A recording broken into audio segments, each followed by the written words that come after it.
Lumos! Hello everyone, welcome back to the Marvelous Marauders. Today we are diving into some of the biggest misconceptions surrounding Harry Potter and the Chamber of Secrets that you might have heard of over the years. Whether you're a longtime fan or just revisiting the series, these are things you might have gotten wrong, and I'm here to clear them up. We've got 6 misconceptions to tackle, so let's get started with the first one. All right, first up, let's talk about the trace. A lot of people think the trace is a magical signature on underage wizards that allow the ministry to detect when they use magic. But that's not actually how it works. The trace doesn't track wizards. It's not like a GPS locator like, oh, there's an underage wizard. Oh, he just used magic. Send him a letter. No. It just detects the magic in the area around. It's kind of like a little radar, like, ooh, magic was used. Oh, look, there was magic used around that underage wizard. Let's see. If an underage wizard is alone and magic happens, he's by himself. Send him a letter. The ministry assumes he did it. But if an adult wizard is nearby, like, ping, magic was used. There's an adult wizard there. All right. The ministry can't tell who cast the spell, so it doesn't send a warning. Like, they're not going to send a letter to the Weasleys. That's why the Weasley kids could use magic at home without getting in trouble. Not that they did. The ministry would just assume, Molly and Arthur are probably the ones casting the spells. This is also why Harry got blamed for Dobby's hover charm in Chamber of Secrets. The ministry detected the spell in his house and assumed, he's the only wizard there. He must have cast it. So we'll send him a letter. The trace most likely does not sense creatures that do magic, just wizards, because of course the ministry is racist. But we know that. So the trace isn't perfect. It's just based on location, not direct connection to the person. That's how Tom Riddle was able to use Morphin's wand and kill his own parents, and Morphin got in trouble with it. Next up, let's talk about Arthur Weasley. A lot of people think Arthur doesn't really understand Muggle things. After all, the first thing he asks Harry is, what exactly is the function of a rubber duck? And he struggles with Muggle money. But the truth is, Arthur is actually much smarter than he lets on. Arthur isn't confused by Muggles. He's fascinated by them. He works in the misuse of Muggle artifact office.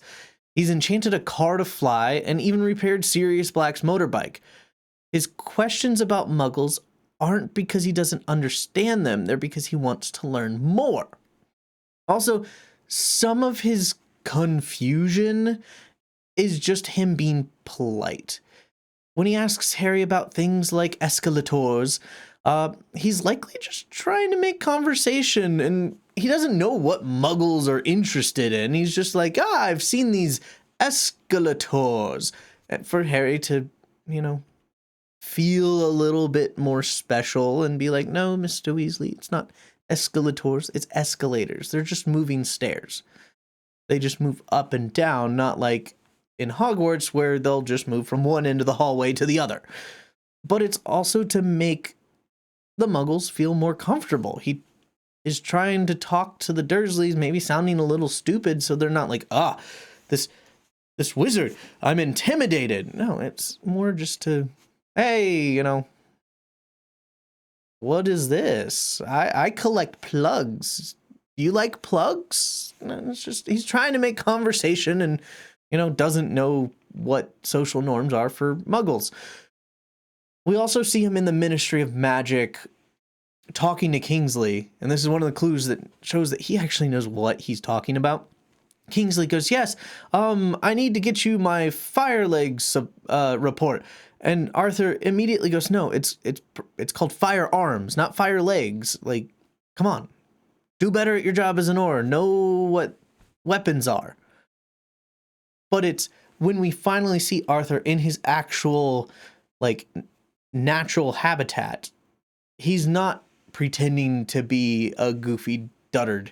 He's good at his job. In the Harry Potter films, the Basilisk appears absolutely massive, leading a lot of people to wonder, how did it fit in the pipes? Like, how big are the Hogwarts sewage pipes between the walls that a giant 6-foot wide snake can fit through them? But there's a few explanations. One possibility is that the pipes are magical and can expand when needed, or the snake can expand or contract so it can fit through different pipes. Magic can defy physical limitations, so the idea that the Basilisk can pass through enchanted plumbing or is enchanted in himself to fit through the plumbing isn't far-fetched, but partially why I think the Basilisk may change its size is because in the movie, the few scenes that we see of it, it isn't overly consistent on how wide it is. So it might have some ability to shrink or grow, depending on its surroundings. But the most realistic answer and simple answer is that in the books, the Basilisk follow real snake proportions. So reticulated pythons, one of the longest snakes in the world, grow up to about 32 feet with a diameter of about 2 feet wide. If the Basilisk is around 50 feet long, it'd likely be closer to about 3 feet in diameter, far smaller than the exaggerated version that's way up here. So if it's about this wide, it could probably fit in pipes. Just saying. There's probably, I guess, floor drains that it can fit through, but it's up to you to think. Is it magical pipes, magical shape, size changing snake, or is it just a little bit smaller than what the movie depicts it as? Up to you. Another big question that's asked is when the students start getting petrified, some fans wonder, why didn't Hogwarts just get like mandrakes from St. Mungo's? Why did they have to wait for their own to mature, which took 8 months? Well, the plot answer is because if we immediately unstunned all the people, they would have just been like, yeah, it was a giant snake and Ginny was standing next to it. And the problem would have been solved. That's no fun. But in universe, we'll try to answer it. Mandrakes are rare and difficult to cultivate. Hogwarts isn't just a school. It's also probably a major magical supplier of ingredients. I mean, you've got care of magical creatures, which, you know, we already know that Hagrid has the only domestic herd in London or in the UK of Thestrals, but there's multiple greenhouses. So St. Mungo's probably gets a lot of their like magical plant-based ingredients from Hogwarts. They've got a major greenhouse and they've got a ton of free labor. That's probably what keeps the school going, is they just sell all of this stuff to make some money to keep the school running. And it does take a long time. So if they supply to St. Mungo's, there's probably a small supply that is at St. Mungo's for maybe one, but Dumbledore probably assumed, hey, let's wait till these mature so we have plenty of mandrake leaves just in case we have more petrification. Because mandrakes take a while to fully mature. So there's no guarantee that St. Mungo's would have what is needed. Also, it may take a lot of mandrake leaves to make the petrification potion, so they don't want to take the full supply that they have at St. Mungo's just in case something else happens and they need it. We don't know. Probably wasn't an oversight. It was probably a necessity on why it took so long. Now, let's talk about everybody's favorite character, Gilderoy Lockhart. Some people believe that Dumbledore only hired him because, you know, no one else wanted the job of the Defense Against the Dark Arts position. I mean, The last teacher literally died. I don't think people were wanting to go work at Hogwarts. Like, yeah, that's a no for me, dog. That last guy died. Like, come on. But I mean, we even hear from Hagrid that it's like, yeah, he was the only one for the job. He's the only one who applied. So it's kind of like, did Dumbledore have a different reason on why he hired Lockhart? Because throughout the series, throughout the book, we do see multiple instances where it's like, okay, some of the professors kind of hint that they know Lockhart is a fraud. So it's assumed if McGonagall and Snape know that Lockhart is a fraud, then Dumbledore probably knows and told them. But he hired him not out of desperation, probably a little bit out of desperation, just because he's like, I need someone, so we'll just put him in here, but I can also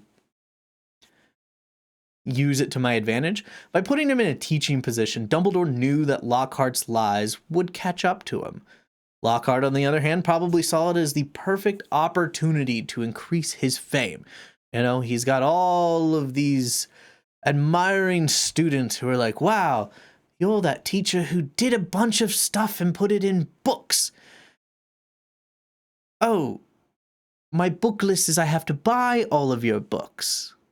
I mean, come on. What better way to increase book sales than have 400 students buy all of your books? That's great. But in the end, his incompetence became very obvious.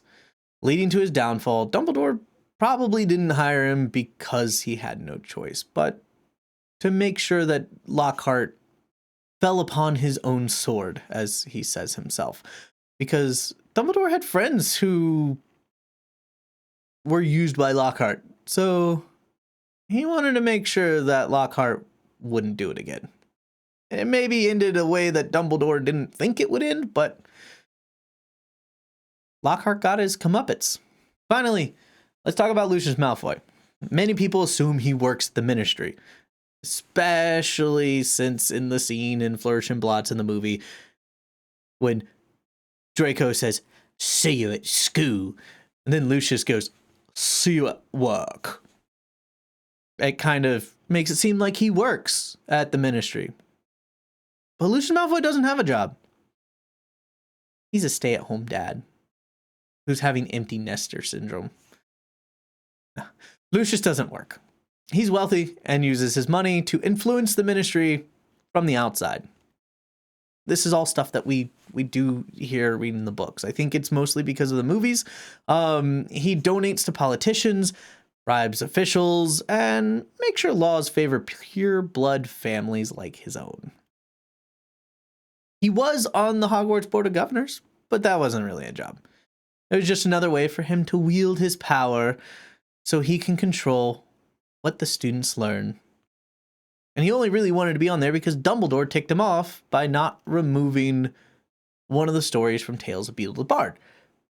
These notes are actually in Tales of the Beedle the Bard that were translated, and one of the notes was that Lucius Malfoy tried to get a book about muggles marrying wizards banned. But Lucius's real influence comes from his wealth and connections and not a Ministry position. So, there you have it. 6 common misconceptions from Harry Potter and the Chamber of Secrets debunked. I hope this clears up a couple things and gives you a new perspective on the book.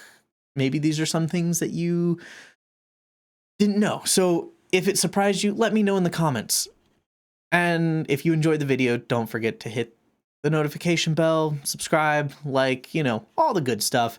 And for more Harry Potter deep dives, thanks for watching. We'll see you next time. Stay magical. Nox.